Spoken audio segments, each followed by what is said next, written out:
speaker. He's a former railroader, had the fortune to retire about 3 years ago, but has still stayed active in the Washington, D.C. area, among other things helping get the BLET State Legislative Board in the district up and going. I welcome to the podium somebody who's been working to exonerate the brothers in Canada ever since that occurred. Welcome, brother Fritz Edler. The thing that we're going to talk about right now is quite familiar to most RW members, but there are people here who don't know a lot of the background. And I'm going to start out by asking, to a certain extent, for your working with me on the fact that the subject we're going to talk about is really something that deserving of a book-length examination of all the different issues and things that are involved in it. But we don't have anything like that time. And one of the most important things is not just to go over all of the details, but to do a little bit of an assessment and also to engage in the kind of discussion about from the point of view of an organization. So there's the issues of what happened in Lac-Mégantic, there's the issues of the solidarity campaign, there's the issues of what happened to those individual railroaders, what it means for the future, but then there's also the question of, as RWU, what does this mean and what lessons do we take from it and whatnot. So I'm going to call on a couple of people after a little bit to talk about parts that they specifically played and things that they know, and then we need to also have discussion. So there are going to be many things that will not be resolved in the course of what I'm going to talk about right now. But to start off, just so everybody's all on the same page, July 6th, 2013, in the small town of about 6,000 people in rural Quebec, a runaway train, 74 cars long, carrying only Bakken crude, volatile, explosive crude oil, rolled into the town on its own, wrecked, blew up, killed 47 people immediately. About at least another three people have died since then, many by their own hands out of the despair and the horror of the things that they've experienced. And left all kinds of devastation. Most of the downtown is destroyed and whatnot, and it captured the attention of the world. In the immediate aftermath of that wreck, the U.S.-based owner of the railroad, the Montreal, Maine and Atlantic, a guy named Ed Burkhart, came to the town and praised the single crew member engineer, a guy named Tom Harding, a name that's very familiar to a lot of us, initially as a hero. Within a couple of days of that time that happened, when various things started to develop, he is the man who is the architect of the idea that Tom Harding and only Tom Harding bore the responsibility for what happened there, that all prosecutorial focus should be on him, that the government should focus on him, and guess what? That's exactly what happened. That's exactly what happened going forward with that. Now, some folks in RWU who've been actively involved in this and participating in stuff would be excused for thinking that, okay, well, whatever, but it is done because there's been a criminal trial and the individuals were exonerated and various other proceedings took place. However, as it happens, I don't know whether you want to call it fortuitous or not, some developments have happened in the last 48 hours that make clear why this is still a very pertinent question on all these different scales. That news is that the Canadian government has decided that they will not prosecute the MMA at all. All along, for the last 4+ years, they've always said, oh yeah, we'll hold the railroad responsible, but first of all, we're going to get these guys, these railroad workers. And the judge in the trial made the decision to separate a trial out specially aside for the MMA and then put the 3 railroad workers on trial first. This was all part of a plan. Well, anyway, so now they've announced that, you know what, they're not going to prosecute the railroad. Not a big surprise. I contacted Tom Walsh, who is the lead attorney for the case, and he said, first of all, that they're terribly disappointed, but that it was basically to be expected, and that the government's justification for the non-prosecution is laughable. And that justification, as reported by Canadian Broadcasting Company, whatnot, is that because there was an acquittal for Tom Harding and his co-workers, that there's no stomach for, and not enough, not a good enough case to make to prosecute the railroad.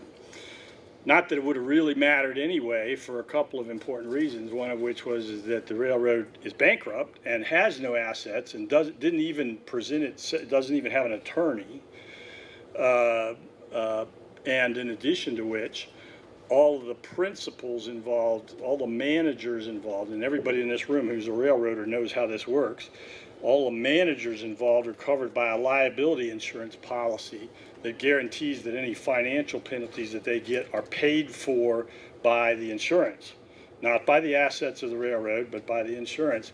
And anybody who's not in management is not covered by that. That's another story we could talk about at length. But first of all, let's talk about how this started out. So in 2013, in the immediate aftermath of the wreck, and the various things started to come out, and Ed Burkhart had targeted Tom Harding, and the government had gone for it.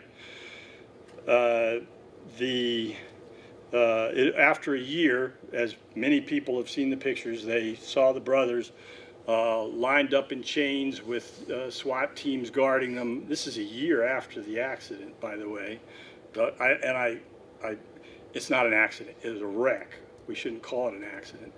A year after the wreck, their frog marched off in front of the cameras as part of the propaganda campaign to present them as the only really guilty parties. And it was a travesty that it ended up in a prosecution of the workers, but in one respect, especially since it turned out the way that it did, it was a great opportunity because it allowed for the public exposure of the policies, the risky and dangerous policies of the railroad and how that worked, to come out into the public sphere in a way that we all know just generally never actually happens. There's several reasons why people would, be excused for saying, well, why did we focus on these guys and not on any number of our other coworkers that find themselves in similar situations? There's a couple of things. I mean, first of all, in cases like this, it is the duty of militant railroad workers who understand, workers in general, to do labor solidarity. So you have to figure out what your best ways that you can do that. Some cases will present more opportunities than others. And I guess that's the key to the situation here at hand. What we find out is that we have an obligation to do that where we can, and we figure out what the different possibilities are, and we find out that we can fight.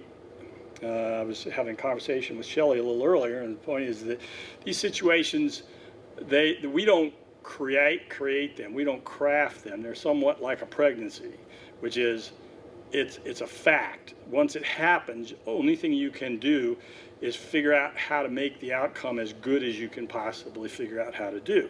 So this is essentially what we did, and we find out that we can fight and we can accomplish remarkable things when we do that. And the RWU brought credit upon itself on an international level by a lot of the work that we did in regard to this case. And I should say, for those people who haven't been following it, of course, that after 4.5 years, it finally ended in, after a real cliffhanger kind of 9-day deliberation, an acquittal on all charges, 9 charges each for those brothers, which was a remarkable thing. And I'll just say this, I had it in mind to say later, but it's that, we can claim some real important credit, But we also have to acknowledge that it's the people of Quebec themselves who are the real heroes of this story, because they're the ones who understood fundamentally in a very, very broad way that the way they always expressed it to me on the streets of Megantic was they got the wrong guys.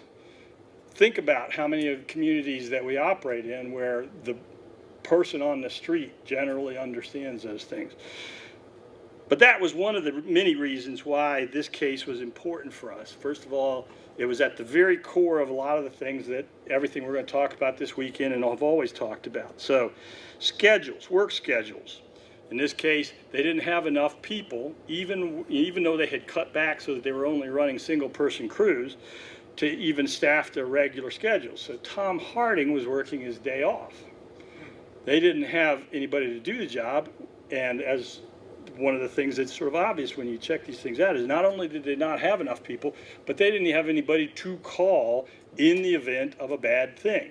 And that fact, which all of you have experienced at one time or another, is an important key of why this thing went bad, because if they'd had plenty of people, if they'd had qualified people available who knew what they were supposed to be doing and whatnot, we wouldn't probably be having this conversation now. There's the infrastructure question. The infrastructure both in terms of track, in terms of the equipment itself, and so many bad things came out about the way that the MMA took care of their equipment. Shine a bright light on policies that may have been a little more crazy on the MMA, but they're basically the kind of stuff that happen on every railroad. The single-person crew question, longer and heavier trains. Longer and heavier in the sense of that they made it impossible, for example, to use an available protected siding that would have prevented this kind of a problem. Just reckless policies. They're not only internal policies that that the railroad never has any culpability, and that you'll always blame the last guy. And Nancy Lesson will be speaking later on the behavior-based safety, which is a training model, but it's about the mentality. It's the mentality of our bosses, how they operate. The unions, in the very beginning, did some fairly good lip service on the question, but fairly quickly got scared because there was the narrative that was put out there that this was a horrible railroad worker who had broken the rules and he'd been reckless and it's all his fault and whatnot, and they fell away. And part of it was the division, which one of the reasons why the RWU exists is because of the divisions between all the different rail unions and why we need to be together. But that being said, the Brotherhood of Locomotive Engineers and Trainmen and the UTU and the Steelworkers, which organized the railroad in that case and whatnot, made some good statements. Some money was raised, etc., but they quickly withdrew. And they didn't engage again until after the verdict was won. After the verdict was won, then they made statements again. And for example, the Steelworkers, and I dealt with a lot of the rail steelworkers in Canada, had a million excuses. But that really meant that left it up to people like ourselves. And we found out that when we would do that work, we could find other people who would do that work also. And I'm going to call on some of them. I'm afraid I'm going to run out of time here. But let me review some of the things we did. In the very beginning, one of the things we had Tom Walsh attend our Chicago Railroad Workers Community Safety Conference. He spoke there. We got into a bunch of conversations. We knew that the people in Megantic were having a rally against the resumption of volatile oil trains. So I went up there representing Railroad Workers United, expressing solidarity, marched with them, spoke at their events, met the key people, made connections, and then we went on from there. We started campaigning to get different locals around the country to pass resolutions, make donations, whatnot. There were other people who were already doing some solidarity. At least one of his former co-workers had early on organized a fundraising event. We organized petitioning across the country. In the petitioning throughout the United States, across English and French-speaking Canada, we were able to get over 3,000 people involved in, explicitly calling for the dropping of the charges against those individuals and holding the actual culpable railroad bosses responsible. In general, in the course of this whole business, we reached tens of thousands of people who would not have ordinarily known about it. And it's one of the important things about changing that narrative. Even within RWU, and this is, everybody knows this is true. There were a lot of people within RWU initially who were like, well, the guy, he only put on 7 handbrakes. You got to talk about, what the real dangers are. Where do the real dangers come from? We had to change that whole conversation, because if you really want rail safety, you got to hold the real people responsible. We did, nationwide things where we called selfies of solidarity, where people in their workplaces all across the country posted pictures saying, drop the charges and things like that.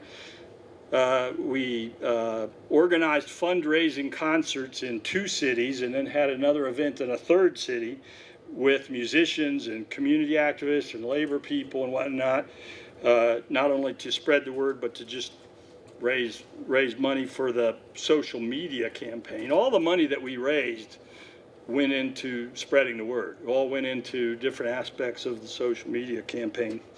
We testified for the NTSB in their single crew member hearings, tying that question directly with the question of Lac-Mégantic.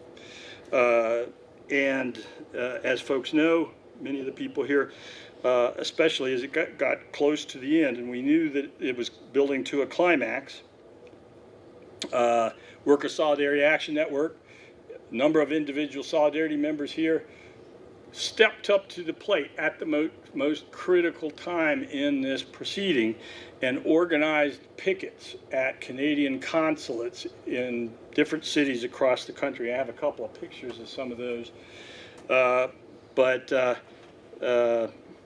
And then at the end, we organized a phone calling campaign, because after the acquittals, then there was a federal process. And in the federal process, Harding, for example, was forced, because of the nature of the laws and the circumstances, to actually plead guilty.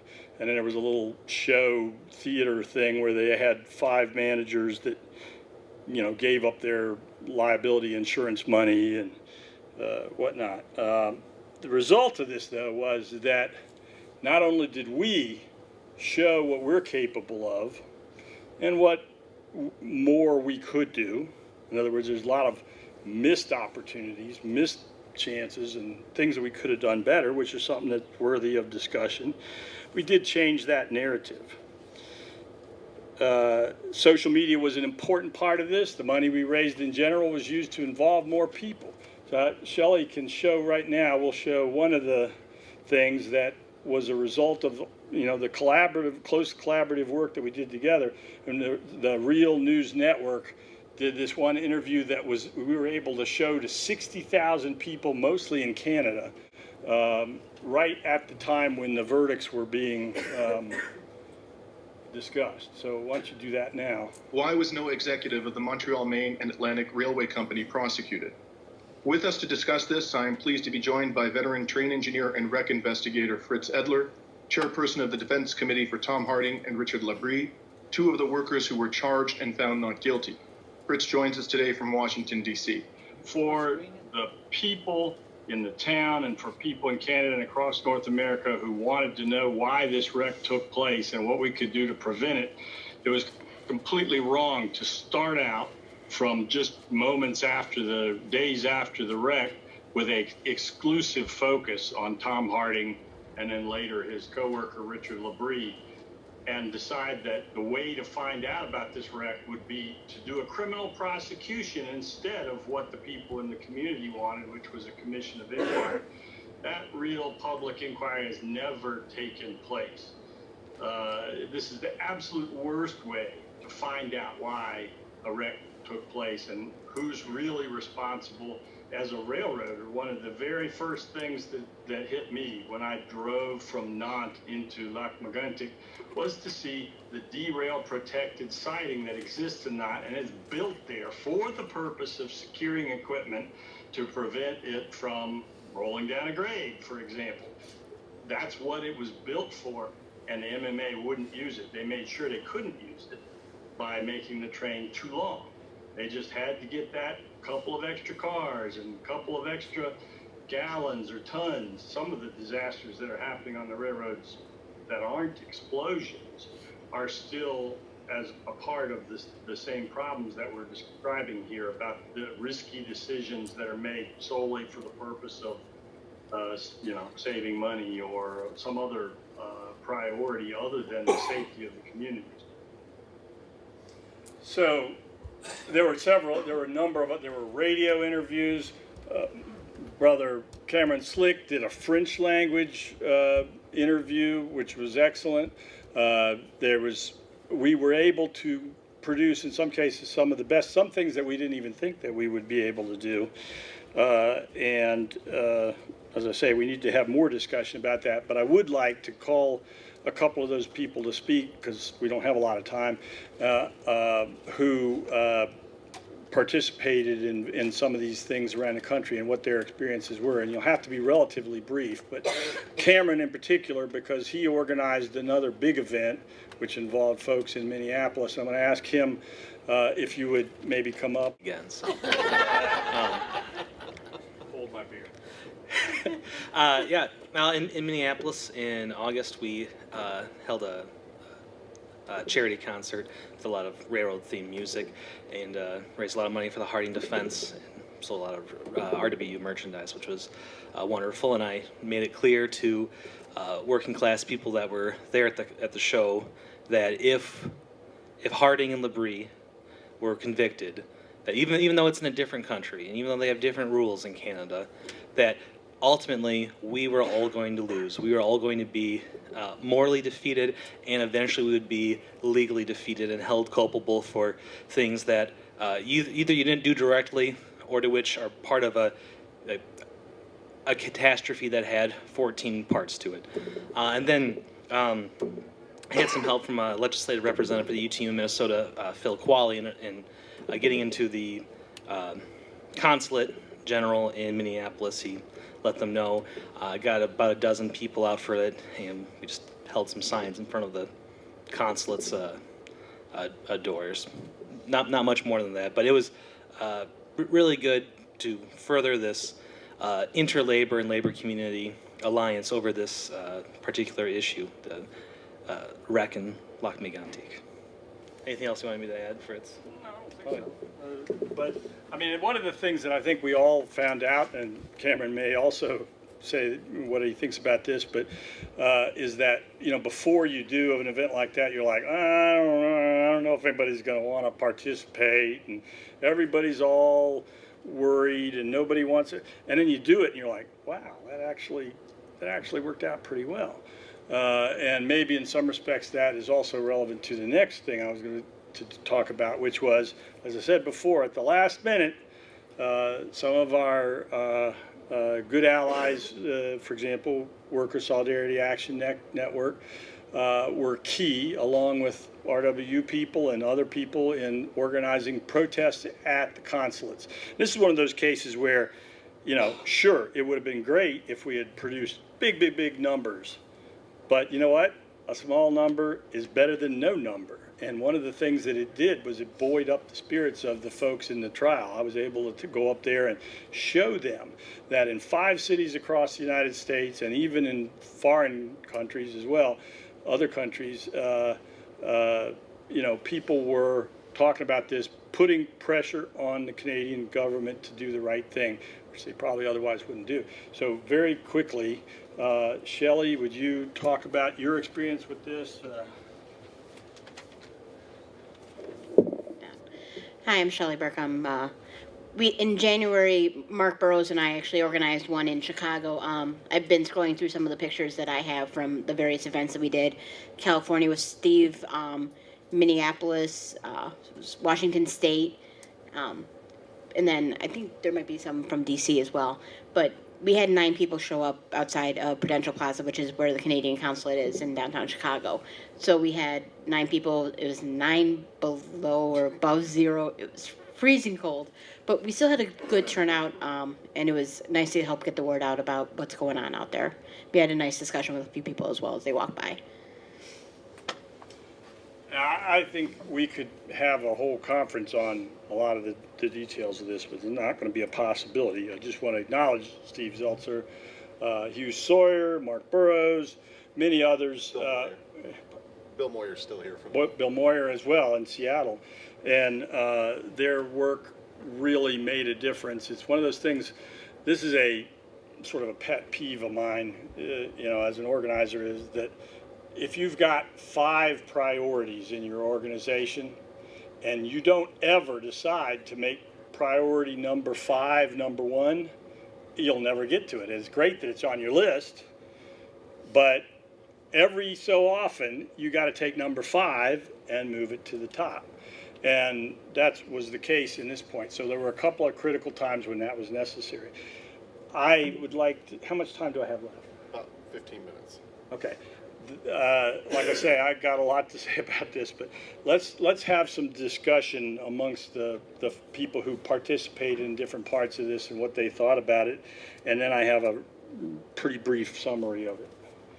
So, is there anyone you want to call on them, or one of the things that Ron didn't say is that the Railway Association of Canada, the industry representative of Canada, started this out by lambasting the reporter from the Toronto Globe and Mail for suggesting that this was a bad rule, that you shouldn't use air brake on the securing of the train, making it clear that the previous narrative that was out there, that the Montreal, Maine, and Atlantic were just a bunch of crazy renegades.